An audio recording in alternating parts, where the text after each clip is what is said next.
स्वागत है आप सभी का आज के इस वीडियो में, जहां पर हम देखने वाले हैं जिम्नोस्पर्म का पार्ट 2। अगर आपने पार्ट 1 नहीं देखा है तो मैं डिस्क्रिप्शन में उसका लिंक दे देता हूं, आप वहां से पार्ट 1 देख सकते हैं। शुरुआत करते हैं पहले प्रश्न की।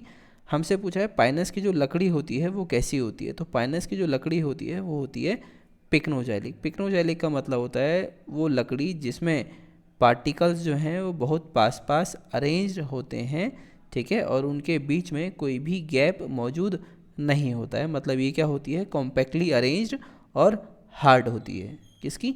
पाइनस की लकड़ी, और इसको हम बोलते हैं पिक्नोजैलिक। वहीं अगर हम साइकस की बात करते हैं तो साइकस की जो लकड़ी होती है उसमें गैप देखने को मिलता है और पार्टिकल बहुत लूजली अरेंज्ड होते हैं, ठीक है। और लकड़ी कैसे होती है? सॉफ्ट होती है, और इसी को हम बोलते हैं मेनोजैलिक, ठीक है। साइकस में कैसी होती है? मेनोजैलिक। अब हम देख लेते हैं एक बार इसका डिफरेंस, किसमें? पाइनस में और साइकस में। तो जो पाइनस की लकड़ी और साइकस की लकड़ी में हम डिफरेंस देख लेते हैं। पाइनस की जो लकड़ी होती है वो होती है पिक्नोजैलिक। पिक्नोजैलिक का मतलब होता है कॉम्पैक्टली होगी और हार्ड होगी। और ये क्या होती है? मोनोजैलिक। मोनोजैलिक मतलब इसमें जो कैम्बियम होगा वो इसकी पूरी ज़िंदगी में एक ही बार बनेगा, ठीक है।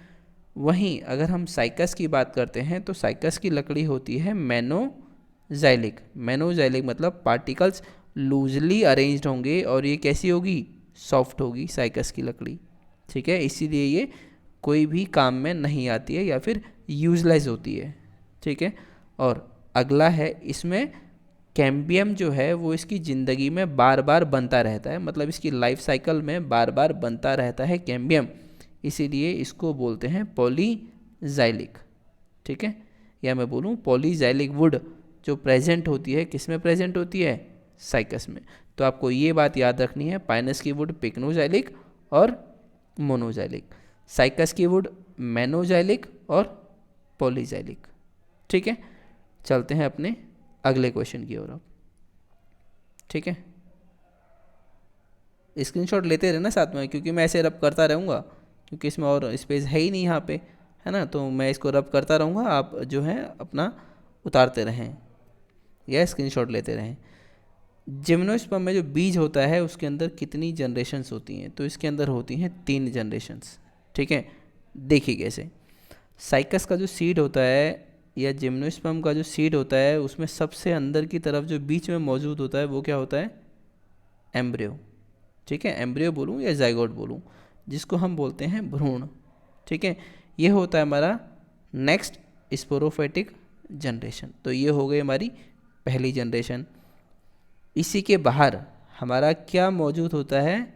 एंडोस्पर्म, जो मैं आपको एक ग्रीन कलर का दिखा रहा हूँ, इसको हम क्या बोलते हैं? Endosperm, ENDOSPERM, endosperm. और ये कैसा होता है? हैप्लॉइड होता है। इसी को हम बोलते हैं गैमेटोफाइट, ठीक है। इसी को बोलते हैं गैमेटोफाइट। मैं सिर्फ गैमेटो लिख रहा हूँ, ठीक है। तो ये हो गया हमारा दूसरा जनरेशन। पहला जनरेशन हमारा एम्ब्रियो, जो कि हमारा क्या था? Next sporophyte generation. दूसरा हमारा गैमेटोफाइटिक जनरेशन, जो कि क्या है? एंडोस्पर्म। और इसी के बाहर एक कवरिंग होती है जिसको हम क्या बोलते हैं? न्यूसेलस, ठीक है। और इसी के बाहर एक दूसरी कवरिंग होती है जिसको हम क्या बोलते हैं? इंटेग्यूमेंट, ठीक है। ये दोनों कैसे होते हैं? ये दोनों होते हैं 2N, मतलब डिप्लॉयड होते हैं ये दोनों। और ये दोनों न्यूसेलस और इंटेग्यूमेंट्स क्या होते हैं? हमारे मदर स्पोरोफाइटिक जनरेशन। तो ये हो गया हमारा तीसरा जनरेशन। तो आपने देखा, पहला जनरेशन है नेक्स्ट स्पोरोफाइटिक जनरेशन, जाइगोट या एम्ब्रियो। दूसरा है हमारा एंडोस्पर्म, जो कि क्या है? Gametophytic generation. और तीसरा है न्यूसेलस और इंटेग्यूमेंट, इसको हम बोलते हैं मदर स्पोरोफिटिक जनरेशन, ठीक है। तो इस प्रकार इसमें 3 जनरेशन जो हैं जिम्नोस्पर्म के सीड में मौजूद होती हैं, ठीक है। तो अब चलते हैं फिर अपने अगले प्रश्न की ओर।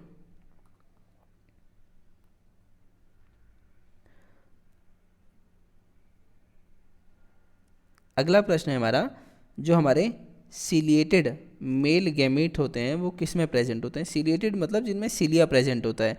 तो सीलिया साइकस और जिंको दोनों में मौजूद होता है, इसलिए करेक्ट आंसर क्या है? Option number D, both A and B, ठीक है। चलते हैं अपने अगले क्वेश्चन की ओर। अगले क्वेश्चन में हमसे पूछा है maiden hair tree. Maiden hair tree जो है वो हम किसको बोलते हैं? मेडन हेयर ट्री तो हम बोलते हैं जिंको बाइलोबा को बोलते हैं मेडन हेयर ट्री, ठीक है। और एक दूसरा होता है maiden hair fern, FERN fern. उसी का दूसरा नाम होता है एडियंटम, ADIANTUM, एडियंटम। ये क्या है? एक टाइप का टेरिडोफाइट है।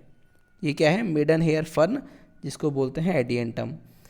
इसकी लीफ, एडियंटम की जो पत्ती होती है वो सेम टू सेम जिंको के लीफ की तरह होती है दिखने में, या मैं बोलूँ एडियंटम की लीफ है वो रिजेंबल करती है जिंको की लीफ से, इसीलिए इसका जिंको का नाम क्या रखा गया? Maiden hair tree. बस फर्न जो कि टेरिडोफाइट होता है उसकी जगह क्या लगा दिया गया है? ट्री, जो कि दर्शाता है एक जिम्नोस्पर्म को, ठीक है। चलते हैं फिर अपने अगले प्रश्न की ओर।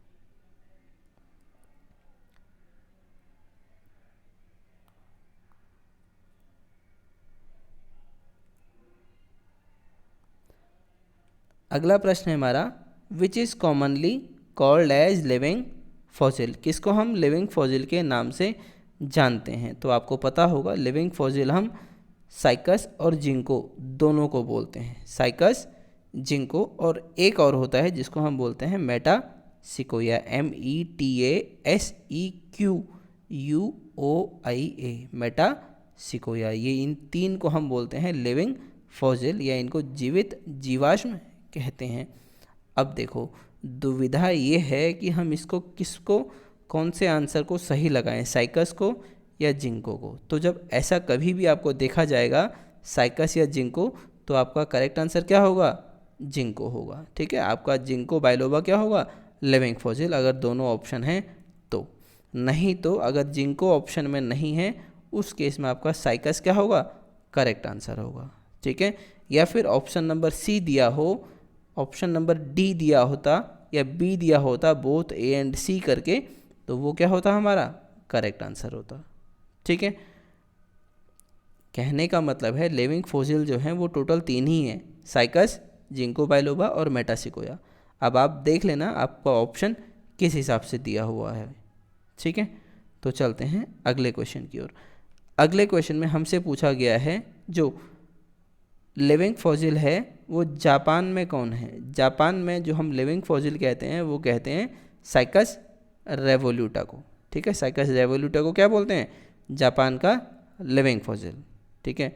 तो चलते हैं अपने अगले क्वेश्चन की ओर। अगले क्वेश्चन में हमसे पूछा गया है जो क्रिसमस ट्री है ये कौन सा होता है? जो क्रिसमस ट्री होता है ये होता है एराक्वेरिया, ठीक है।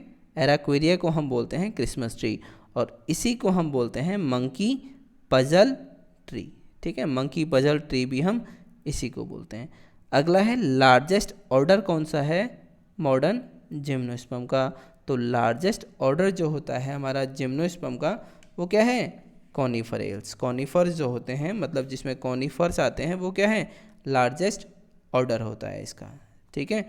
जिसमें हमारे पाइनस है, पोडोकार्पस है, थूजा है, सिकोया है, स्प्रूस है और क्यूप्रिसस है, ठीक है।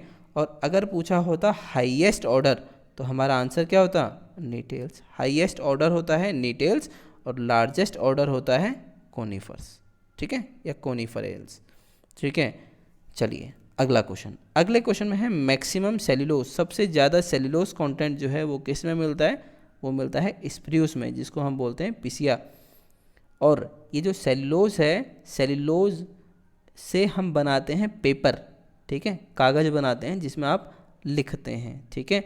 तो पेपर बनाने के लिए काम कौन सी लकड़ी आती है? स्प्रूस। स्प्रूस के पेड़ का हम उपयोग करते हैं पेपर बनाने के लिए, ठीक है। तो चलते हैं अपने अगले क्वेश्चन की ओर।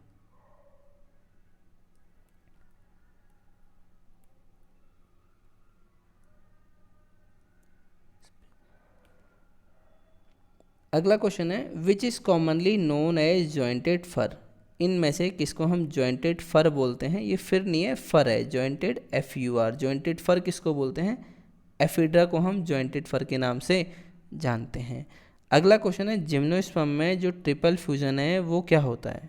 तो जिम्नोस्पर्म में ट्रिपल फ्यूजन मौजूद नहीं होता है, मतलब एब्सेंट होता है ट्रिपल फ्यूजन। ठीक है, ट्रिपल फ्यूजन जो है वो कैरेक्टरिस्टिक है एंजियोस्पर्म्स का। ठीक है, और ये जिम्नोस्पर्म में एब्सेंट होता है। अगला क्वेश्चन है सागोपाम जो है वो हम किसे बोलते हैं। सागो का मतलब होता है साबूदाना, जिसके आप क्या बनाते हो, खीर बनाते हैं या खाते हैं स्टार्च के लिए या कार्बोहाइड्रेट के लिए, क्योंकि सागो मतलब साबूदाना में क्या होता है, सबसे ज़्यादा स्टार्च होता है। ठीक है, और ये मिलता है हमको साइकस रेवोल्यूटा की टहनी से, मतलब स्टेम से या ट्रंक से। किसके, साइकस रेवोल्यूटा से। ठीक है, और ये साइकस सर्सिनेलिस में भी मौजूद होता है, लेकिन हमको इन दोनों में से एक ऑप्शन चुनना है हमारे दिए हुए ऑप्शंस के हिसाब से, तो हम ऑप्शन नंबर ए लगाएंगे। ठीक है, साइकस रेवोल्यूटा।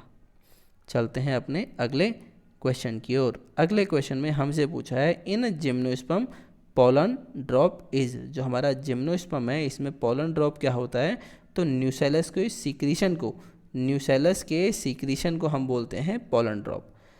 अगला क्वेश्चन है पाइनस और साइकस में क्या प्रेजेंट होते हैं, मतलब जो उनके स्पर्म्स होते हैं या कैसे होते हैं, मोटाइल होते हैं कि नॉन मोटाइल होते हैं। तो देखो साइकस में क्या होते हैं, मोटाइल स्पर्म प्रेजेंट होते हैं। ठीक है, उनमें क्या प्रेजेंट होता है, सीलिया मौजूद होता है। क्या प्रेजेंट होता है, सीलिया मौजूद होता है।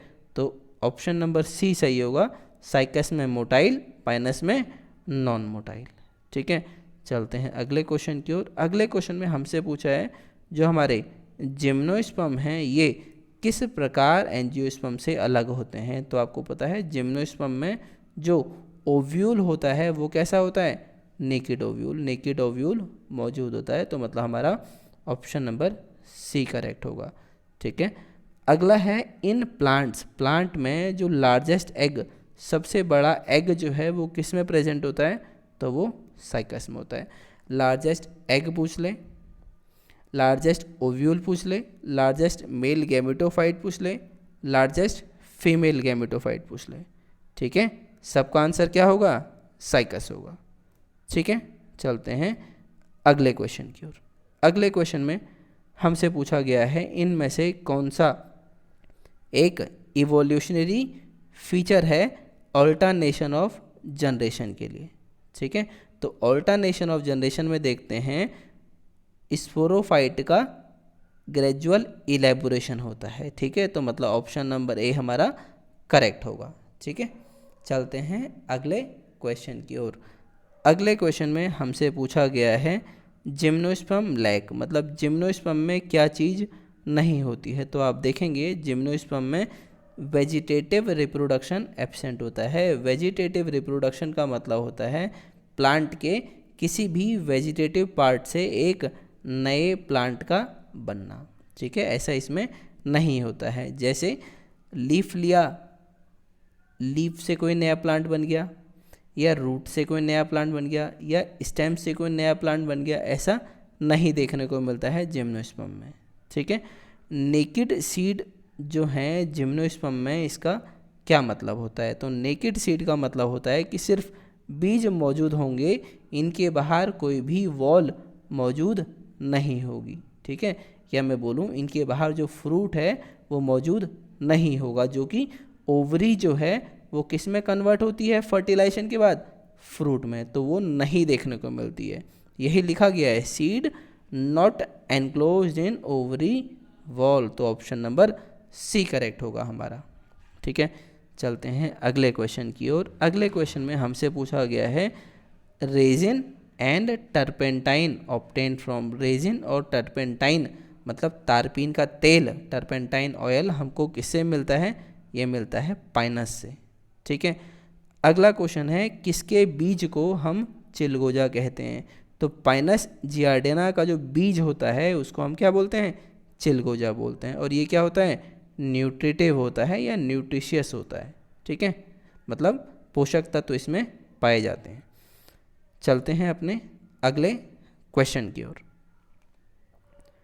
अगला क्वेश्चन हमारा Canada balsam is obtained from. जो हमारा कैनेडा बाल्सम है वो किससे पाया जाता है?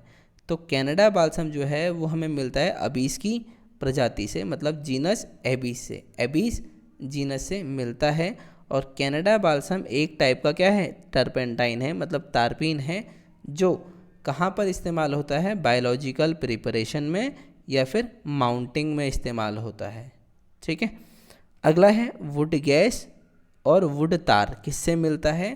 तो ये हमको मिलता है पाइनस से, और पाइनस की एक स्पीसीज है पाइनस सिल्वेस्ट्रिस, SYLVESTRIS,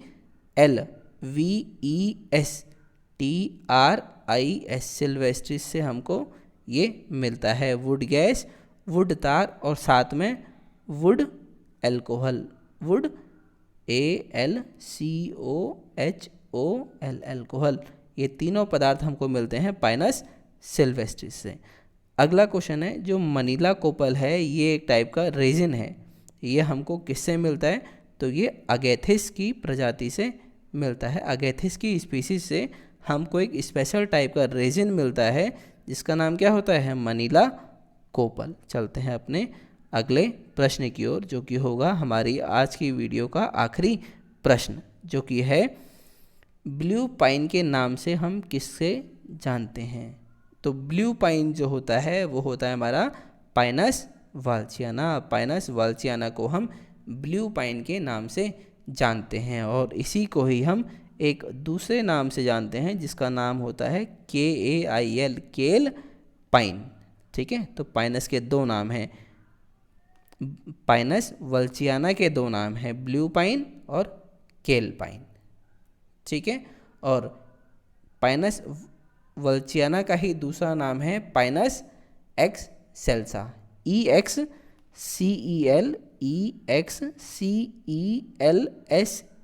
ठीक है, पाइनस एक्सेल्सा। ठीक है। तो देखो ब्लू पाइन पूछे या केल पाइन पूछे, आंसर क्या होगा? पाइनस वाल्चियाना। अगर पाइनस वाल्चियाना ऑप्शन में नहीं है तो आप क्या लगाएंगे? Pinus excelsa. ठीक है।